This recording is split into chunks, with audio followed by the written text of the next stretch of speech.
Alors pourquoi fabriquer des crétins? Alors, il y a des raisons historico-économiques. Il faudrait remonter à ce qu'on appelle le protocole de Lisbonne, 1999-2000, qui décide, c'est une directive européenne, là c'est facile à vérifier pour tout le monde, qui décide que nous avons besoin de 10% de cadres, 10% de cadres de haut niveau, bien formés, etc., et 90% d'une main-d'œuvre multitâche. Ce qui d'ailleurs correspond à l'état du libéralisme actuel, qui a rien à voir avec le capitalisme des années même 60, où on avait une progression globale des classes moyennes, etc., qui essayait de monter, et d'ailleurs d'une génération sur l'autre, très souvent, ça montait effectivement.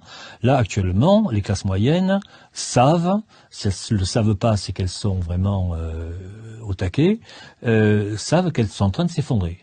Que par exemple, pour quelqu'un qui a une vingtaine d'années, l'accès au logement lui est infiniment plus difficile que ce que cela a été pour ses parents. Donc, ces gens-là vont être...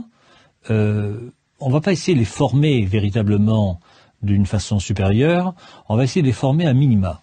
D'abord, ça coûtera moins cher, à tout point de vue.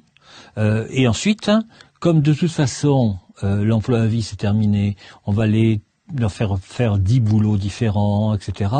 Ils seront, comme on dit autrefois, taillables et corvéables à merci. Et en plus ils seront incultes, et plus ils feront ce qu'on leur dira.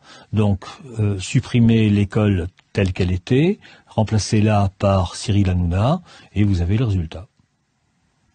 Donc vous dites... mais c'est un calcul. Que ça fait partie d'un calcul, d'un plan. C'est un calcul véritable à un niveau européen.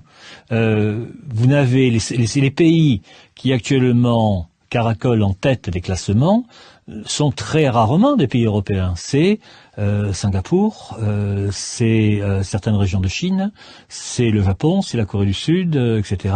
Les dragons émergents, vous savez, comme on dit.